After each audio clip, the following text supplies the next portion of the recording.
Hello and welcome to episode 11 of Pod Z CCG. This is Brandon. This is Brad. We hope to bring you guys a great show today since we are the absolute best Dragon Ball Z entertainment podcast around. Isn't that right?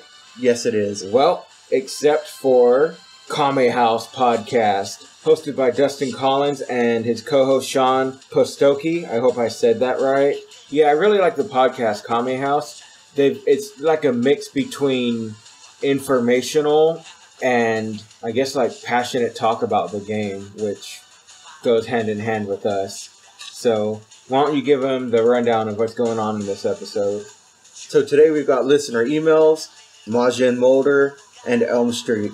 We will also discuss our takes on the current spoiler season, the current cards, and our Dragon Ball Z card of the week is an orange card that has not yet been released for movie collection. Yeah, Panini went ahead and gave us one card to release. They know we love orange so much. I've just got to say, it's ultra rare worthy. Whoa! Yeah, wait till you hear it. Like sphere worthy? We'll see. We also received a letter threatening legal action. What is that? Oh, you're talking about the email from DB Radio? Yeah. Since you brought it up, let's get into that. Our first listener email is from Dragon Ball Radio. How do you know it's from Dragon Ball Radio? What email address did they send it from? Well, I don't know. It came into our podzccg@gmail.com, but it came over as, it was all garbled, like the from. It was from VEKA@VHALD or something, .net. I tried to Google it, but nothing came up. Sounds legit. So we don't know for sure if it's from DB Radio, right? We don't, but I'm not going to get sued. So I'm assuming it is. I even emailed them for clarification, but didn't receive a response. Who did you email? DB Radio or this strange email you got? DB Radio. Okay. Anyway, Dragon Ball Radio writes, allegedly writes, hello, Pod Z CCG. We have been informed that your show features a segment called The Deck Doctor. We currently are running a similar original segment where our listeners write in with their deck lists and ask advice on how to make it more competitive for local or OP tournaments. We would like to ask that you do not run this segment any longer. We are in no way trademarking the Deck Doctor segment, but our podcast is trademarked Creatively Speaking. We are sure your show will be entertaining as ever without this segment. Further implementation of the Deck Doctor in your show will warrant another email, but we here at Dragon Ball Radio feel it won't come to that. I'm sure the creative staff in charge of your show will come up with new ideas to ensure legal matters are not pursued. Thank you for your time, Dragon Ball Radio staff. What the hell's going on here? First Panini copies our card of the week with Orange Possession Drill. Now Dragon Ball Radio copies our Deck Doctor segment. Careful. According to the email, they came up with it first.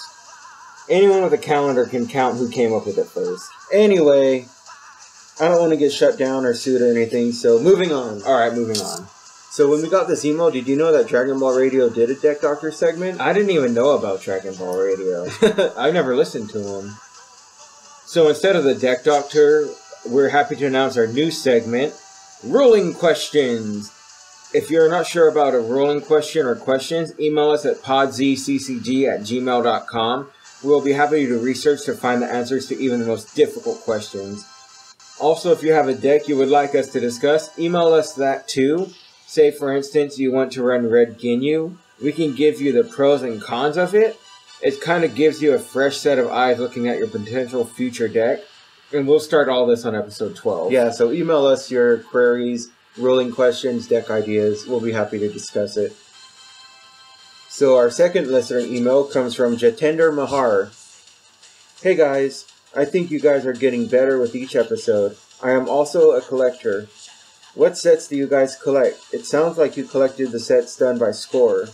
Did you ever collect Bandai set? What else do you guys collect? Well, Jatender, we do mainly collect the original Score Z sets, Saiyan through Kid Buu. We dabbled a bit in the Bandai set, but sold a majority of it off.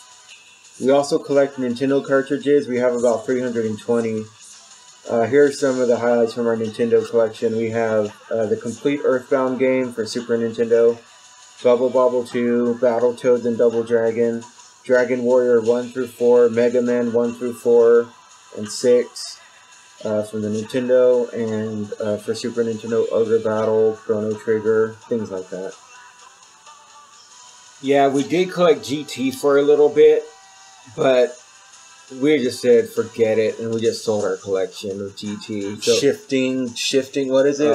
Masking, augment, remain, remove from discard pile to advance a level.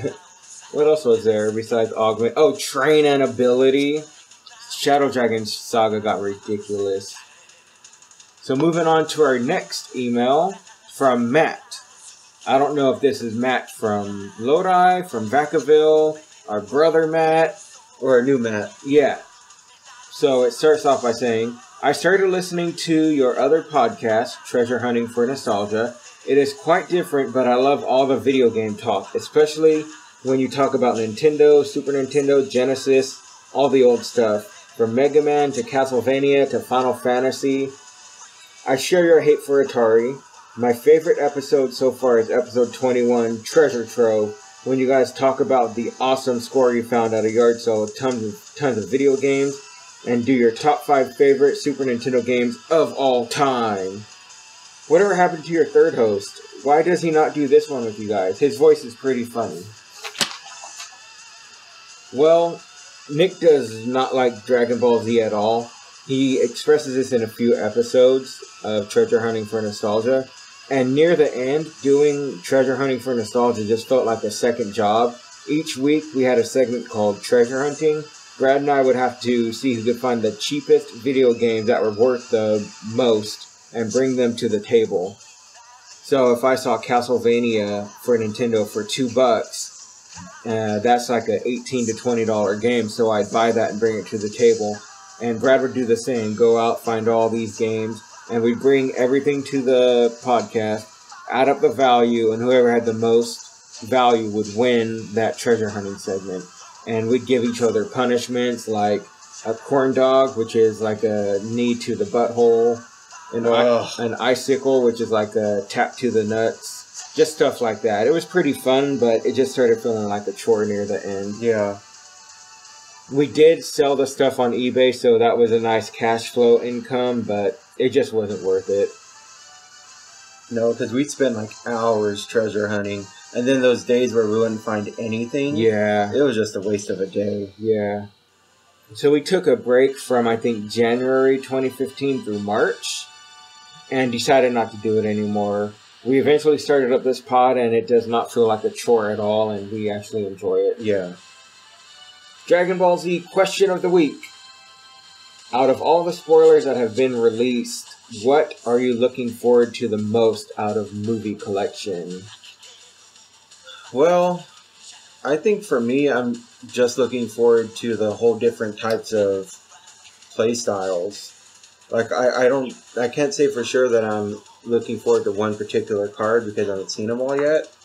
But just like playing my deck against like Willow or Slug or Turles is going to be fun. Yeah. Like playing against Black Krillin or playing against another Ginyu every week is just boring. Yeah, it seems like this set is throwing a huge monkey wrench into the big three.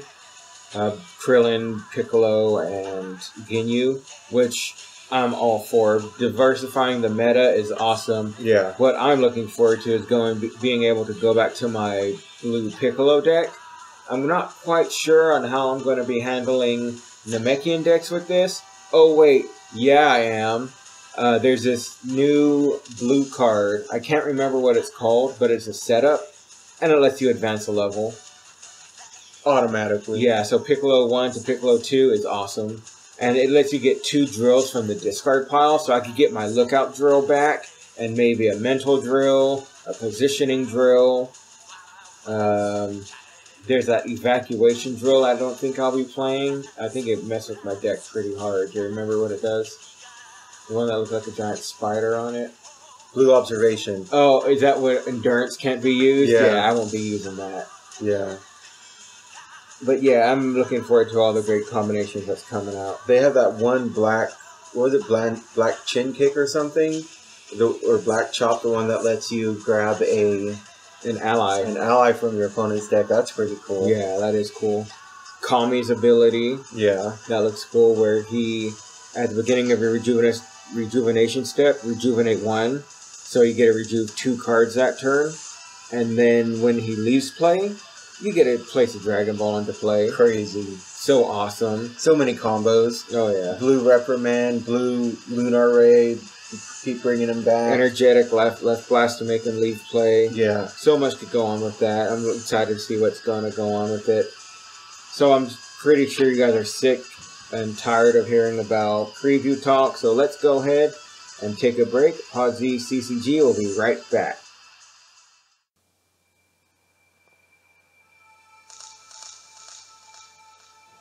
And we're back with some, if you couldn't tell from the music, Elm Street.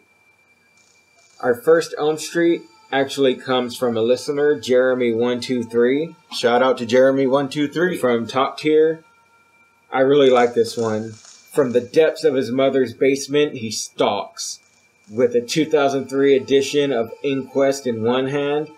You know what Inquest is? That's that card gaming price guide, right? Yeah. And a binder full of foils in his other hand comes Price Guide Perry. This guy has the inside track on everything involved in trading for the value-wise. He will pop in and bust up any deals that he deems unfair, since he was probably unable to act upon it first. He will be in no hesitation to trade a 7-year-old 3 time as a warrior's tool for their 3 confrontations. He swoops in against new players and takes all the foils and the stare down from the box that he just cracked open for a lowly starter set of Goku. Didn't we do that? Price Guide Perry will have to get exact value and trade down to the penny. Oh, you want to trade your heroic plan for my foil wall breaker, foil focus assault, and rainbow piccolo level 2? Your card is worth maybe $30 tops. My foil wall breaker? That's $30 right there. Yeah, we did have some Price Guide Perry moments, but not in, not being jerks about it. No. I was at this comic shop in Roseville with Josh Moulder, Majin Moulder, and Cooler had just came out, and we had a few copies of Cooler, still in package, because we would just open up the video case, take it out, and be on our way in the store. So, this little kid walks up, and I'm looking through his trade binder, and it wasn't even a tournament or anything. We just met there, and by happenstance, this kid showed up. He had a Vegeta the Revitalized Unlimited, and I said, "What do you want for this?" And he looked at me, he's like, "Well, I do see you have a Cooler set, but that's 3 cards, and this is 1 card. Will you do the trade?" And I kind of sighed, and I was like, "Yeah, I'll do that trade." So I did that trade, and Josh was so mad because Vegeta was his favorite character. Oh man, Price Guide Perry. Yeah. And then another time, a fellow trader was looking through my trade. It was the first tournament we went to at Abrams For Panini. And he wanted a Goku personality set, and I picked out 8 foils and a stare down. I said, "What do you want for these?" He's like, "Well, I just want the Gokus. Is that enough, or will you do that trade?" And I said, I could do that trade. So that was pretty awesome too. Can you think of any Price Guide Perry moments you had? No, I usually leave the trading up to you. My barter ability is not that high, so I don't trade. So my Elm Street character this week is going to be the Ice King. He is the wise, aged, cranky wizard of your comic shop that has a stunning resemblance to Mojo from the Marvel Universe. Every Monday, Wednesday, and Friday night, he arrives on his jet-powered, motorized wheelchair, ready for action. He is usually found playing miniature games and Magic the Gathering. You know why he plays miniature games? Because the table is so big that he could move his motorized wheelchair around with no problem while using his tape to measure everything out. That's right. For his miniature battles, he is equipped with a utility belt that puts Batman or Majin Moulder to shame. It's filled with super rares, hand-painted expensive miniatures, Sharpies, a set of 20-sided die, made of 18-karat gold and children's tears, measuring tape in all different widths and lengths and colors, an extra-large magnifying glass, trail mix for those marathon games, a flask of Arnold Palmer, a can of Ensure in case he gets vitamin deficient, a bottle of Brute aftershave in case any Kelly Kapowskis show up, a stick of Old Spice, a mustache comb, super glue for his broken miniatures, an extra pair of socks, spare batteries for his hearing aids, Dragon Shield sleeves in all different colors, standard size and Yu-Gi-Oh size, and most importantly, aspirin, in case he gets some chest pains. Once he gets his evil army of miniatures on the battlefield, all the kids are so excited to see what he brought, they start touching his army. He then has to exclaim, "I'm only going to tell you this once. Whoever touches my army from here on out will receive 1 click of damage on their miniatures." When Brandon and I first encountered the Ice King, we found it very odd that people like this existed. And the reason why he could get away with doing 1 click of damage to them is because he worked at the comic book shop and he could make house rules. Yeah. Little did we know, not only did he exist, so did a legion of these Ice Kings spread across the country, waiting in the darkness of their shacks to rise up against society and the government. Their only goal in life is to steal a Kelly Kapowski to make her his princess. A Pokemon Kelly Kapowski, too, not one of those magic Kapowskis. Yeah. So that'll do it for Elm Street this week. Stay tuned. We'll be right back with some Majin Moulder story.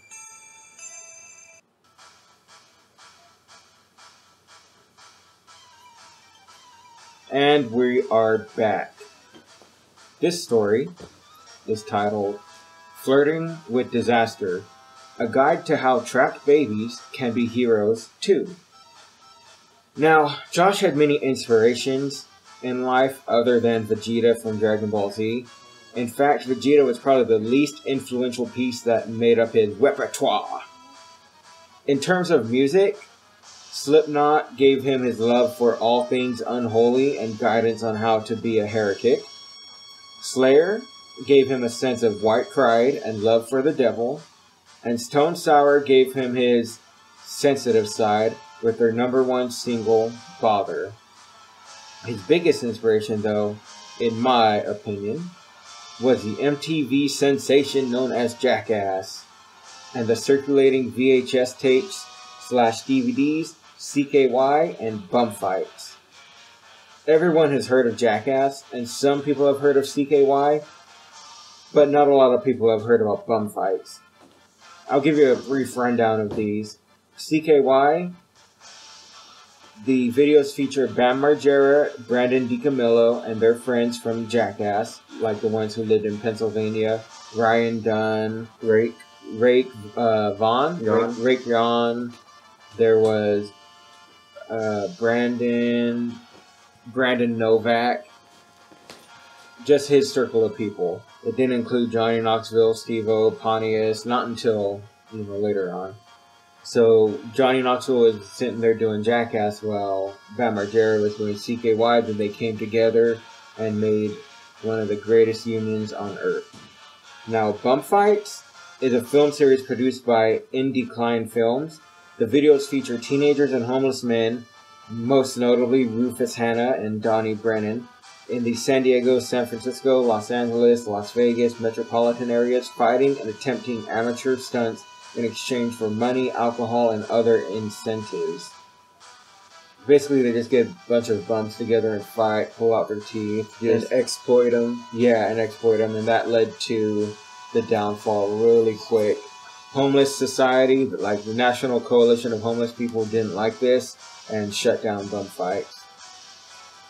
So back to the story. Majin Moulder wanted to jump onto the skit prank show theme, focusing more on the prank aspect, and he wanted to make his own video. He, Brad, and I brainstormed on the most important aspect of the video. Of course, the title. After a few hours, we came up with Flirting with Disaster. We need to trademark that, like, right now in real time. It's such a cool title. He wanted our own brand, too. Like, shirts to wear while we were doing this. Like how Majera had Element, Tony Hawk had whatever he wears when he skates, Birdhouse or something. And he didn't want it just to say Flirting with Disaster. He wanted a separate, specific brand. A brand that would place men above women for some reason. He was the youngest chauvinist I knew. Like No Ma'am from Married with Children? Yeah, but to the nth degree. So after hearing he wanted to do this, I said, what are you going to do? Make a shirt with a woman on top of a giant chicken and have the back of it say, ride a cock? He loved it. He said, yeah, we'll come back to that later on. So we had our name, we had our brand, and now we needed equipment.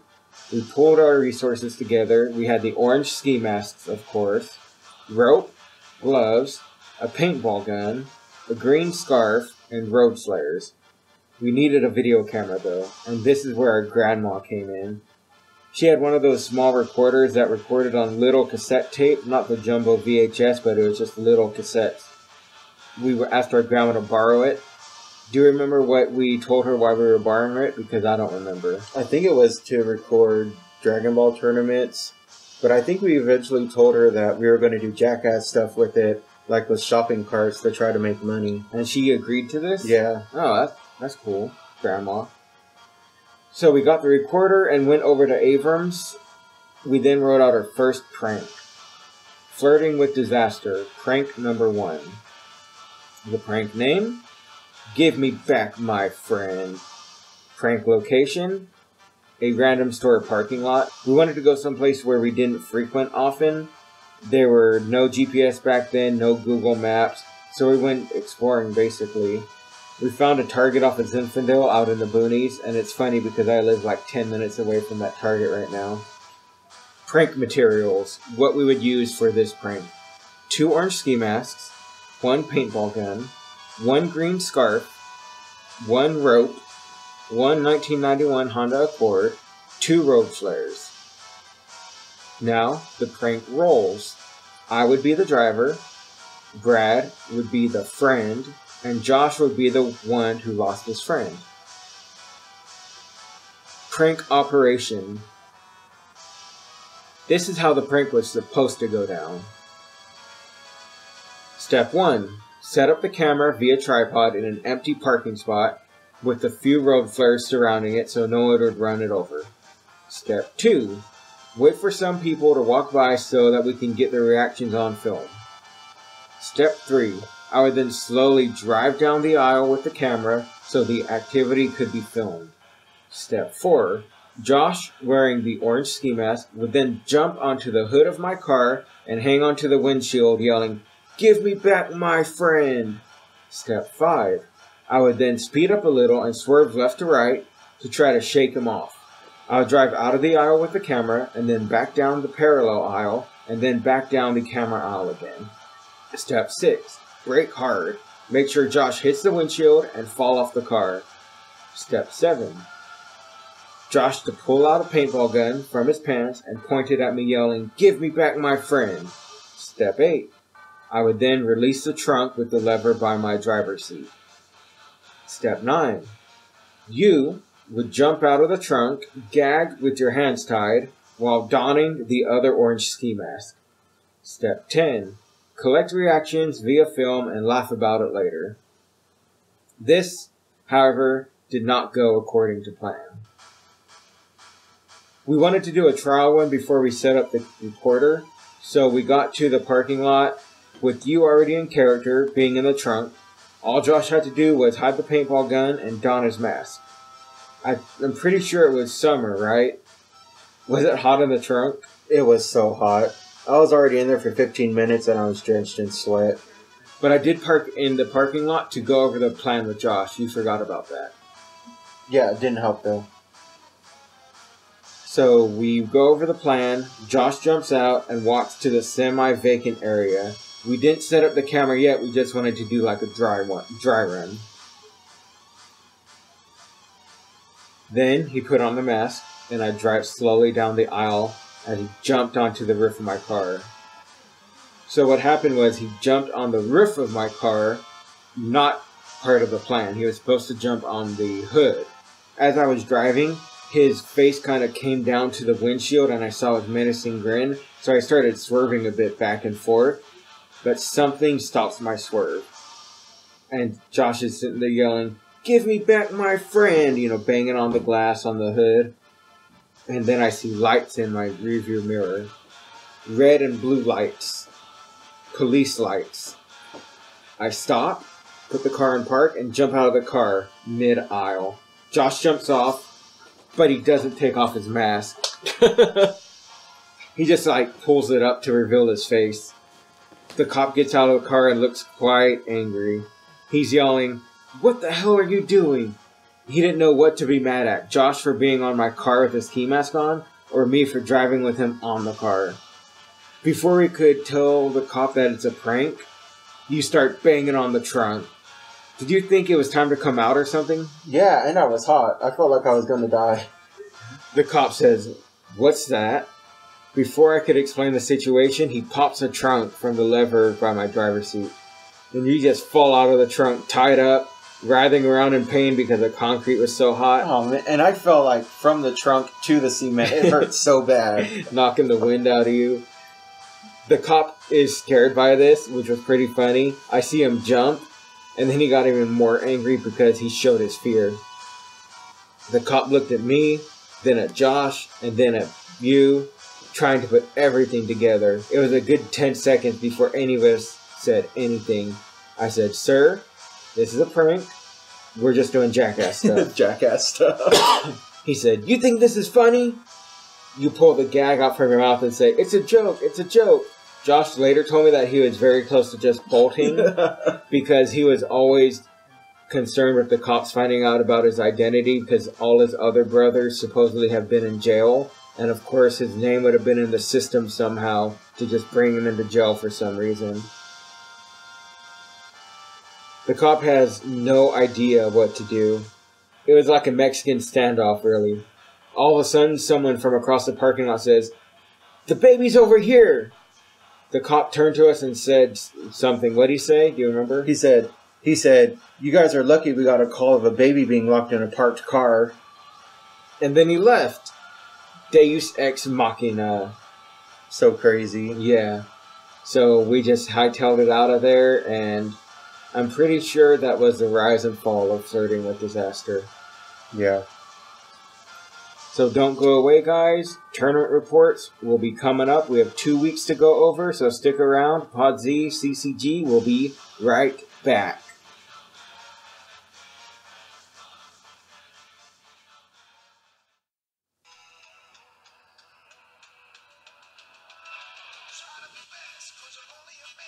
Welcome back to Pod Z CCG. Our tournament report. I'm going to go first. This is Brad. Happened 2 weeks ago, June 8th, 2015. 10 participants. 4 rounds to standings. I was playing Blue Ginyu. Brandon was playing Black Krillin. Jordan was playing Black Ginyu. Sam was playing Blue Piccolo. Chris, Red Tien. Tyler was playing Orange Goku. Scott playing Black Nappa. Dylan playing Saiyan Gohan. Nick playing Blue Krillin, and Kelly back again playing Black Ginyu. Remember what happened in episode 9 against Kelly? It was my Blue Ginyu against his Black Ginyu. He was very hard on himself after our match because he thought he made mistakes. In fact, there was not a whole lot he could have done to win. We play each other again in this tournament, and he's really looking forward to a rematch.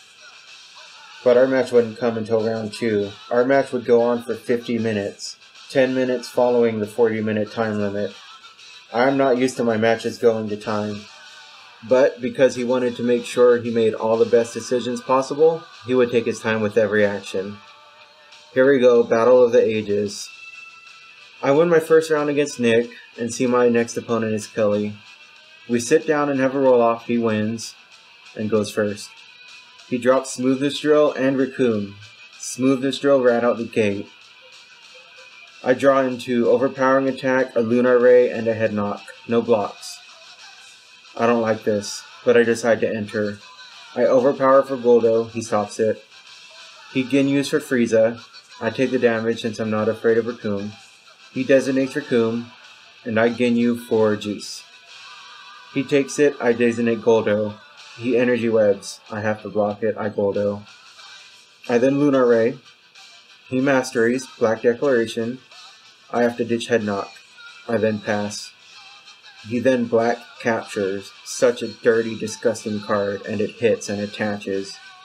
Great, not only does he have Smoothness Drill out, but now I'm captured. I will be losing a card for every turn for the remainder of the game. I am low enough in Power Stages for G's to hit. I hit Black Scout and Stare Down, nice.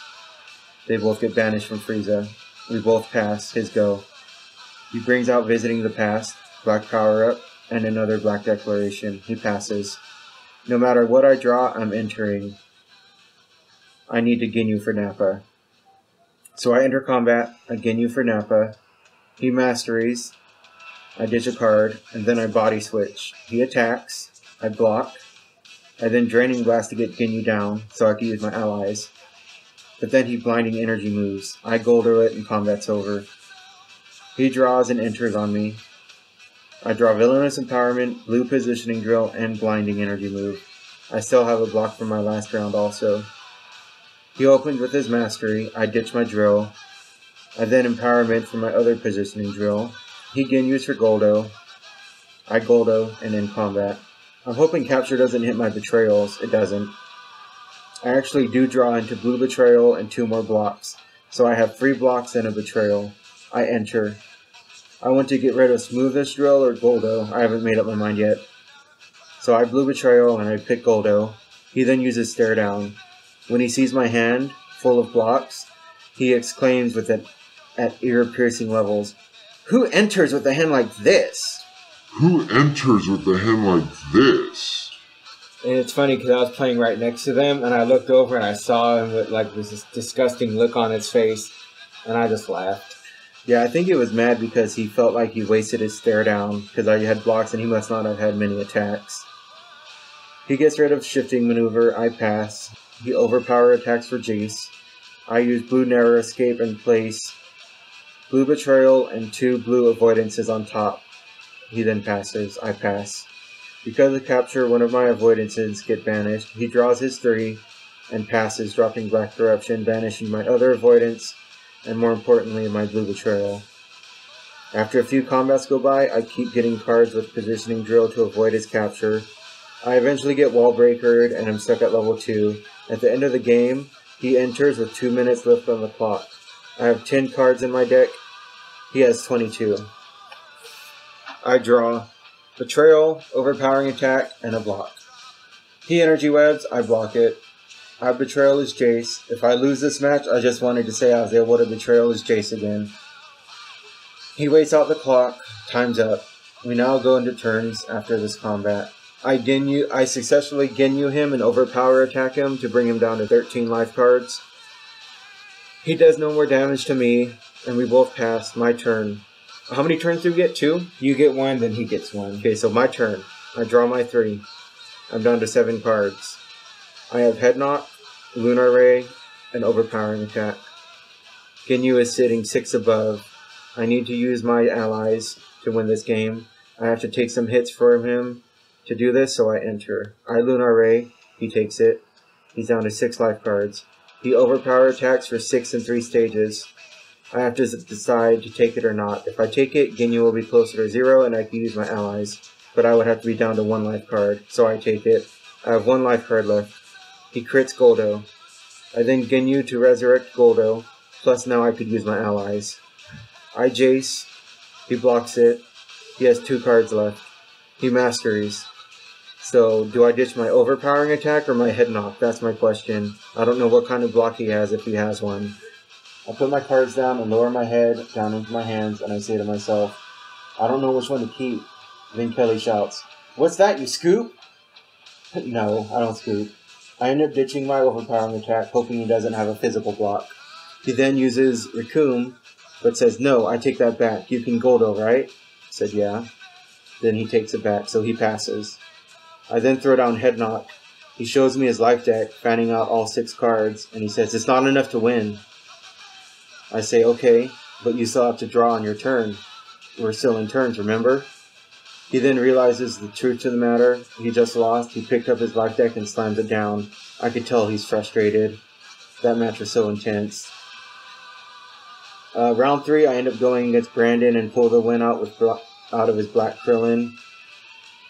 I end up going against Sam next with his blue Piccolo. He ended up getting positioning drill out first turn, recycling his betrayals, getting to his level 2 and killed me. In doing so, he won his first tournament. So my tournament report will be for last week, 6-15. There were 8 players. Me with black Krillin, Brad with blue Ginyu, Sam with blue Piccolo, Jordan with black Ginyu, JJ with black Godku, Nick with black Krillin, Scott with orange Goku, and Dylan with black Vegeta. Round 1 was against orange Krillin, Scott. I do love going against orange decks for some reason. They're extremely fun to play against. MVP of this game, I'm going to say it right now, is Heroic Energy Sphere. I was able to set up pretty early on. The first major move I made was black searching technique for 2 of his key drills. He only ran 1 empowered drill, and I decided to scalp 1 of his possession drill as well. In 1 combat early on though, he had about 7 drills, and I had out smoothness drill. He used orange destruction to try to mill me for 7. I sphere it. I continued to pick apart his deck with scout maneuvers while keeping his discard pile banished with hand swipe and my mastery. Near the end, he had out about 12 drills. He then orange destructioned again, and I sphered it again, and he was pretty upset. He was like, "Oh, really? You have another one, huh?" I was able to pull out the win. Round 2 was Sam Blue Piccolo. This past weekend, I play tested against Jordan and Sam. I went 2-1 against Jordan and 0-1 against Sam. He was able to pull out 3 or 4 balls in 1 turn during this playtesting session, but this game was different. He drew ball 7 early on and rejuvenated it instead of playing it. I was able to keep my cool and get him with Wall Breaker before he hit level 2, because that's the key to that deck. I was able to control about 4 or 5 Dragon Balls by the end, and I was able to beat him. Round 3 was against Brad's Blue Ginyu. I knew we were going to get first and second place no matter who won, which is always nice. I knew if Jordan and Sam won their games, we would have swept the top 4, but that didn't happen. I don't know how many times I keep forgetting about Blue Neck Beam. It happened again, like first or second combat. I tried to make a comeback, but it couldn't happen. So Brad got first, I got second, Scott and Dylan got 3rd and 4th. Yep. So don't go away. Pod Z CCG will be right back with that surprising orange card that Panini gave us to reveal. Don't go away. We'll be right back. So we're back. And the orange card that we were set to reveal is called Orange. No, sorry, we ran out of time. But it's a preview. We have to let them know it. I know Dustin's hanging on it, wanting to know what it is. I know, but we ran out of time again. It's Orange. Don't. All We ran out of time. Alright. I guess. I mean, eventually they'll see it. Yeah. Because all the spoilers are coming out anyway. Yeah, it'll probably be up by the time this pod is up anyways. So until next time, keep rocking the dragon.